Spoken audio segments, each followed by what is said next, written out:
Hello everybody. Thank you, and it's really good to have you here today. I'm grateful for the chance to address you on the novel coronavirus and New Zealand Government's response. I'm grateful also to the Director General of Health for being here with me, and also particularly to my colleague Raymond Ho, who has made sure that we have this opportunity. He has seen it as really important that we are communicating directly with you, and I want to thank you for coming in response to that to have the conversation directly. I'm very much looking forward to your questions. I think it's very important that we have a direct conversation. There have been some unfortunate social media rumours, and I want to put out factual information so that that people who are reading your newspapers, watching your cameras and getting the information from you can have the facts that support things. The Ministry of Health is an authoritative source, and so I would direct people to the Ministry of Health as a place to find fact-based information, the latest information on what is going on with the novel coronavirus. And of course we're working closely with the WHO and other international partners as we gather information, and the Chinese government has been working really well with the WHO. We've got very early the sequencing of the virus so that we can identify it. There has been good communication channels, and I just want to acknowledge that from the outset. I do want to first though address the rumours that are circulating about possible or suspected cases of novel coronavirus. Let me be clear.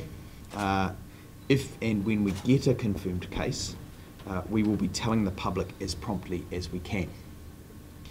Let me repeat something you probably will have heard from the Ministry of Health already. We have not yet had a case of novel coronavirus in New Zealand.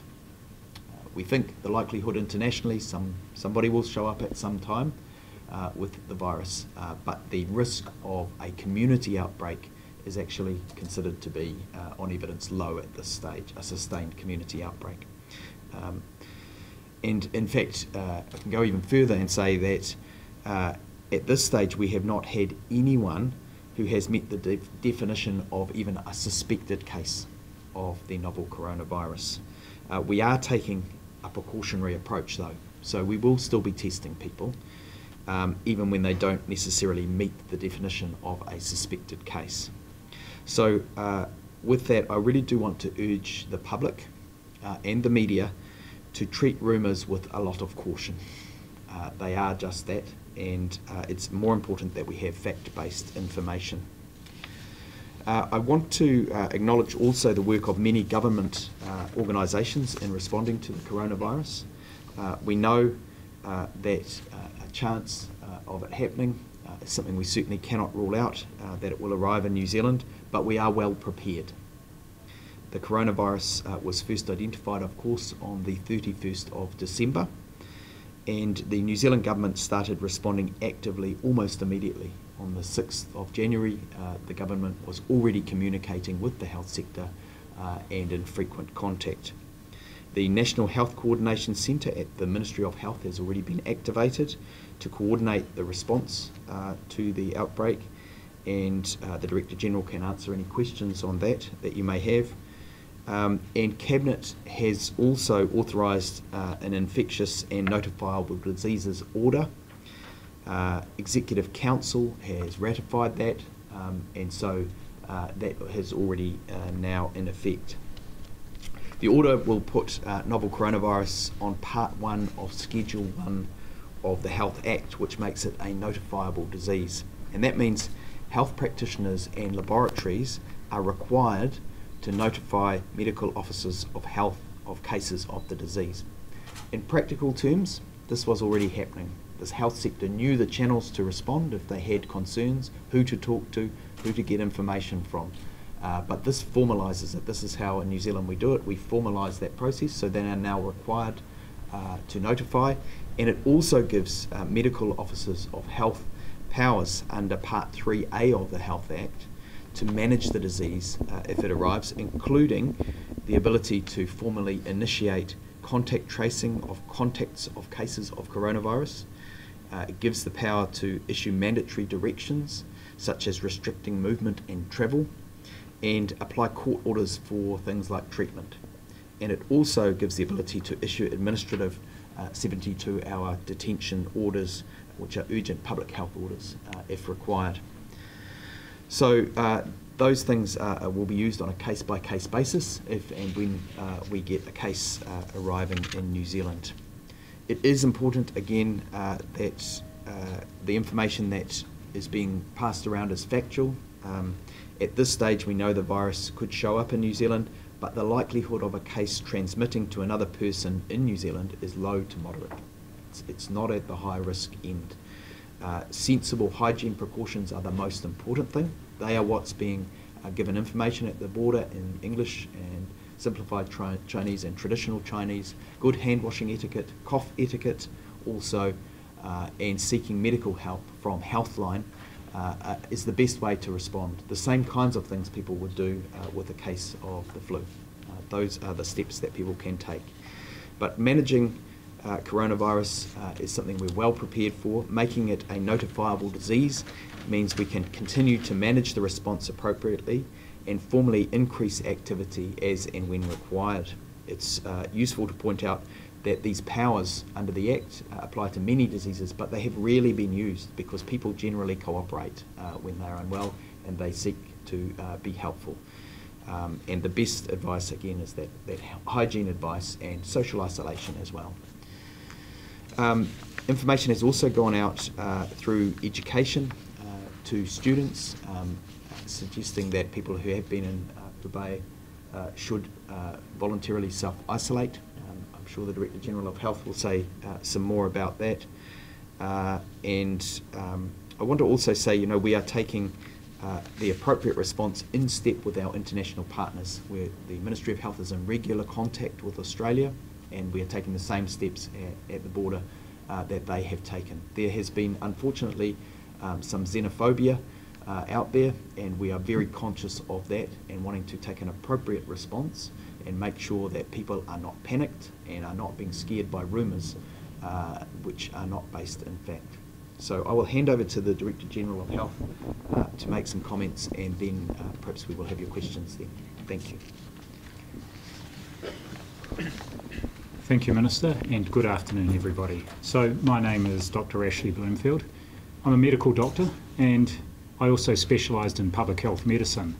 And as part of my career, I was working in the Ministry of Health in 2009 when we had the swine flu pandemic, and so this is something that does happen. What I can say is it's something that New Zealand is very well prepared for. We have a very thorough pandemic plan that has been updated most recently in 2017 and fully tested. We did a big exercise in 2018 to make sure we were on top of our game.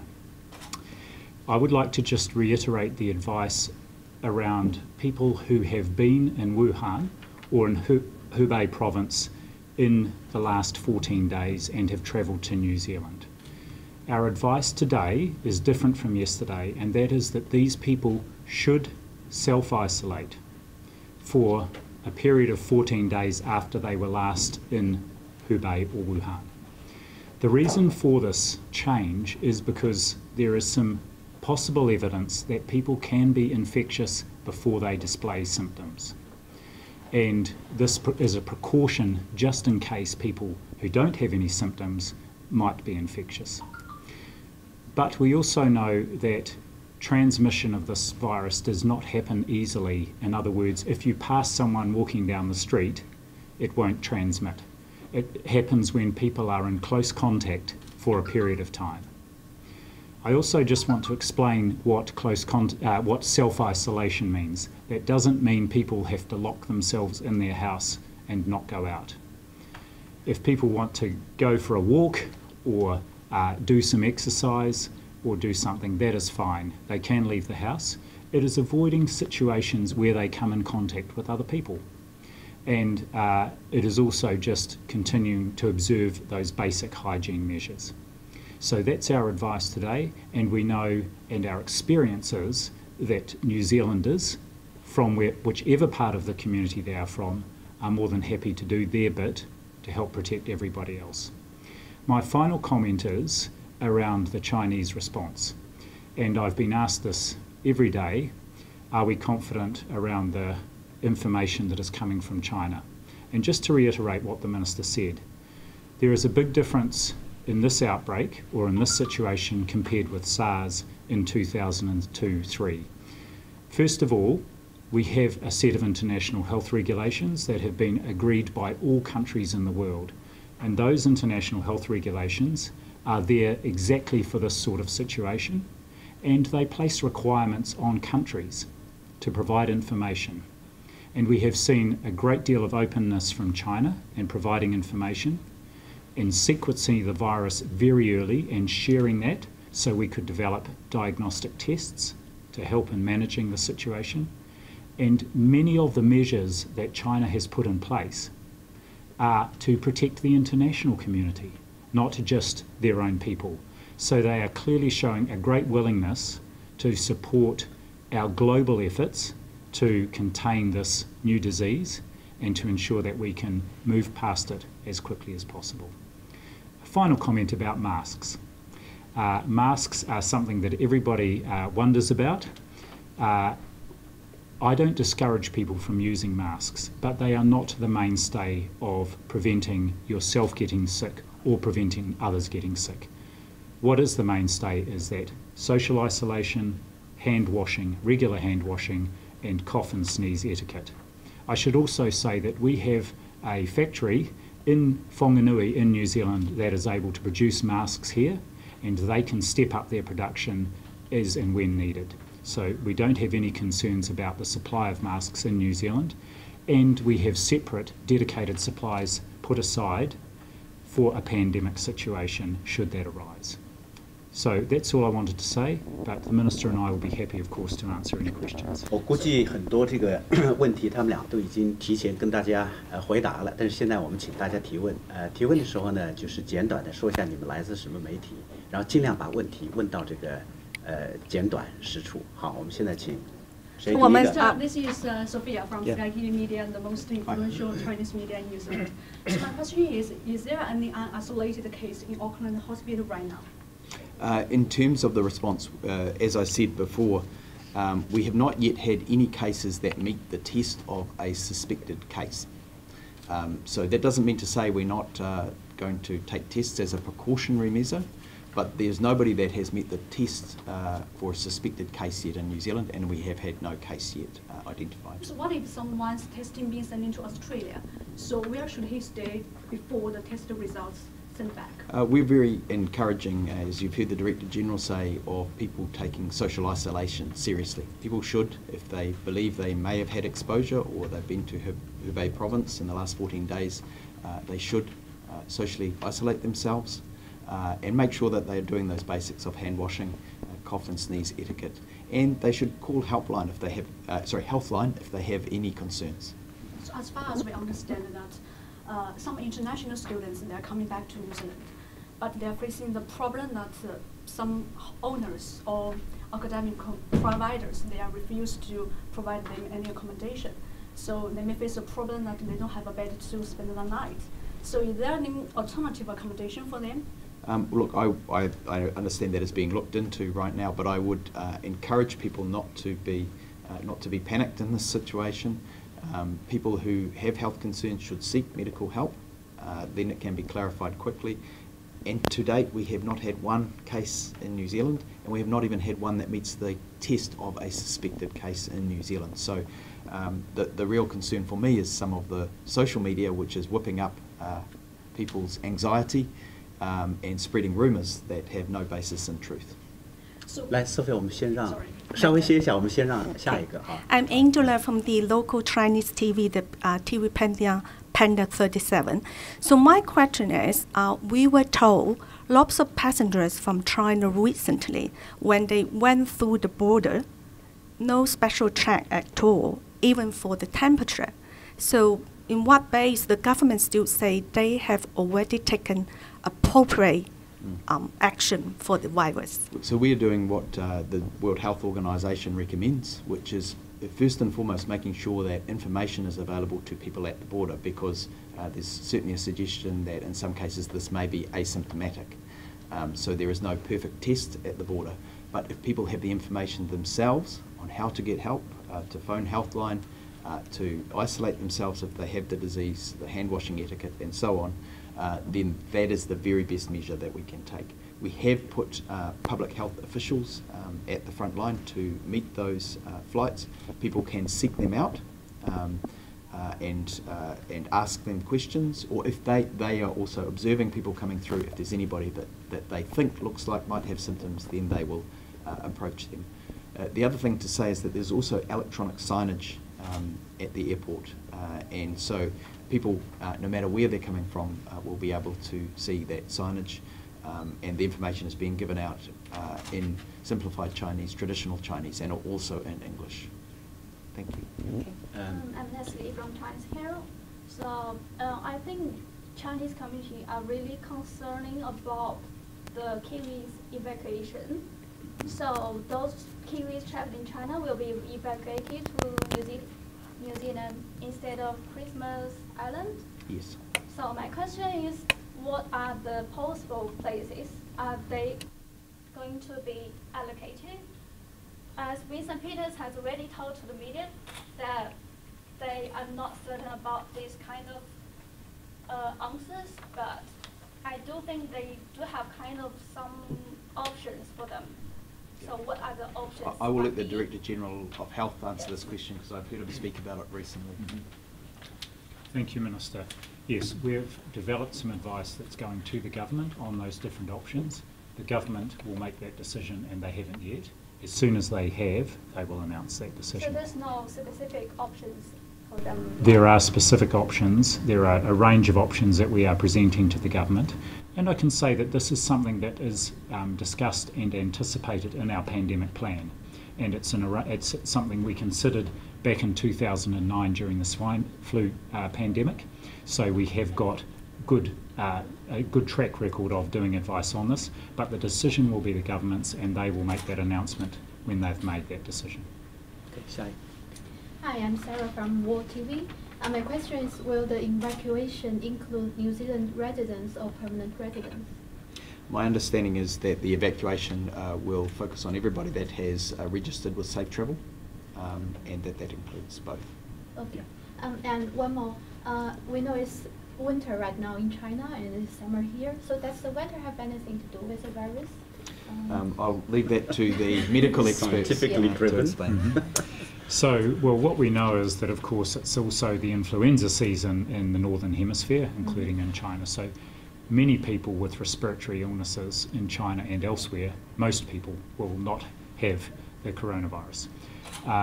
In terms of people coming from winter to summer, that won't have any impact in this situation, because our measures will be the same regardless, in terms of how our response would be if we had someone who fitted the case definition, and what we would do to stop further spread.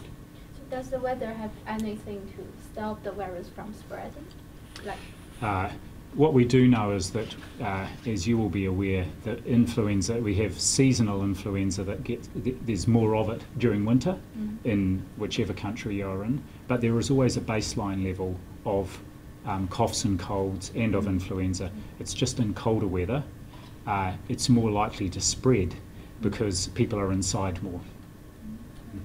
Back to Sophie at the Bandianla. Thank you so much. So my question is, on which situation, on which occasion that our medical officers have the legal power to quarantine the infected people, and how would they implement such a measure? Right, so they have now the powers if they suspect a case. But actually, again, this is one that the Director General of Health is better to explain, having been a part of all the testing of the pandemic plan when it was recently tested, and he'll be able to explain exactly how those work in practice. So our experience in previous situations is that the vast majority of people are very are happy to cooperate. The powers that the Medical Officer of Health have are there to be used if necessary. They can require people to stay at home or not to go out, and then they can require people to be detained, usually in a medical facility if required. In my medical career, I can only recall one instance of that happening, and it was not related at all to a pandemic or any of these sorts of infections. So it's a power that is very rarely used nor does it need to be used. People are very happy to cooperate and support these sort of efforts because they recognise it's part of their responsibility as citizens. And also that's the reason why the minister had to go through the cabinet by putting the coronavirus in the category as notifiable disease before the public health officials can quarantine people. So that's the steps have to be taken. So will there be a stricter check on the board? You know, because we will work closely with international partners, and Australia has had obviously some cases identified. We are talking with them, the Ministry of Health is talking with them daily. I'm talking also with the Minister of Health in Australia. We have regular close contact with them and also with the WHO, the World Health Organization. And if the advice changes, we will respond to that advice. But the first best response is to make sure that people have the information to keep themselves safe, to respond if they have a sense that they may have been exposed or they are unwell. That is the most important advice because there is no other perfect screening measure, particularly with respiratory illnesses where they can be asymptomatic at the border. So how confident are you of the self-isolating measure? I'm very confident that people will be responsible. This is the experience, certainly the Director General of Health has spoken about that, and my feedback from the Chinese community also is that they expect that they will be responsible and self-isolate when appropriate. And so I'm not concerned about it, but we now have the powers if we need them. If we have concerns as a government, we can now respond. So can those isolated people go to the public areas, such as go to shopping or go to the supermarket? The advice is to keep away from areas where large groups of people are congregating. They can go for a walk in the park, they can walk around the block, but they should avoid prolonged contact or in areas where there are large groups of people congregating. Given large numbers of international students and visitors coming to New Zealand, are you worried about the increasing risk of the virus arriving in New Zealand or spreading? It certainly has arrived in a large number of countries. We cannot rule out the virus landing here. But what we also know is that the risk of a spread is low to moderate, and the risk of an outbreak that cannot be contained is low. That's the advice we're getting at this stage. It is not, as the Director General has said, it's not like measles. It's not something you get by walking past somebody in the street. So as far as we 那我们先有没有这边朋友有没有？还有谁没有问过的？你是没有问过的哈，你先来，然后第二个。Okay. I'm joined with ACI TV, so it's just in these 2 days, it's noticed that some local press are publicly using the term of Wuhan virus or Chinese disease to refer to this narrative virus, so which makes the Chinese community feel kind of offended. So maybe today it's a good opportunity to appeal to the public that this is not a Chinese characteristic, virus. Yeah. It's like, Yes. Well, I utterly reject any racism or xenophobia. We need to be very clear that we will act on evidence of where there is any concern, and that could be any citizen. So people need to follow the official advice, which is also very clear, refer to the Ministry of Health website, the information coming out of the World Health Organization, and they need to be careful about the rumours that are on social media, some of which are offensive and unfortunate. Hi, I'm Olivia. I'm a reporter from Sunlian Life Week, a news magazine based in Beijing, but I have been living in New Zealand for several months. My question is, when will New Zealand can test the virus independently? And you talk about the cooperation between different countries worldwide, Yes. and can you give me some examples how the cooperation help you to know more about the virus? How Yes. can they help you to Yes. protect the citizens? Many questions. I will try some of them. Certainly the international cooperation, the Director General gave the example of China making the nature of the disease clear early, the sequencing, so that other countries could pick it up and test. In terms of cooperation, in that case, our samples have been going to Melbourne, which is very normal for us with a new outbreak. In fact, lots of Australia were sending their samples across from other states to Melbourne initially because they had the expertise and there's no hold up there. It's a very quick process. So that's normal, that kind of cooperation. We have received the necessary equipment in New Zealand now to test here, but the equipment is now being tested, so we hope that we will have that ability by the end of this week.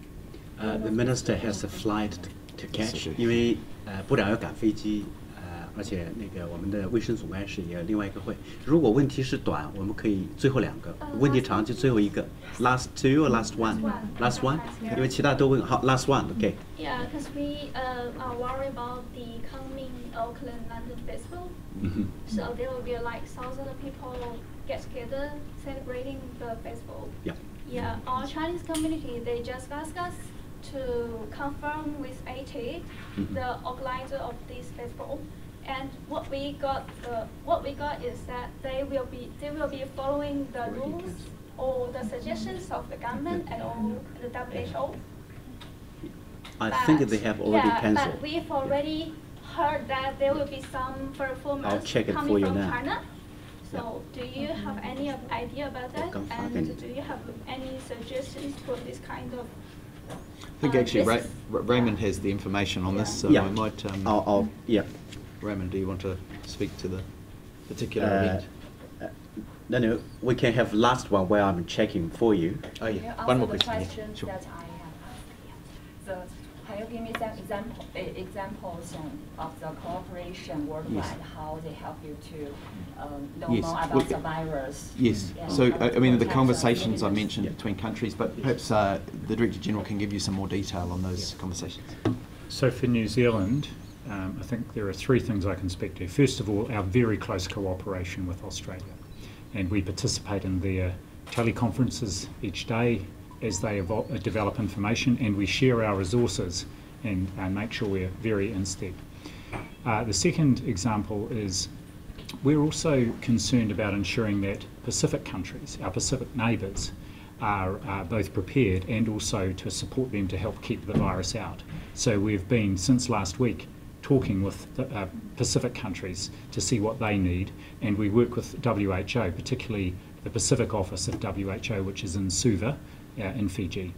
And the third example I would give is that we have, of course, our foreign affairs missions in a range of countries around the world, and they're providing us with information.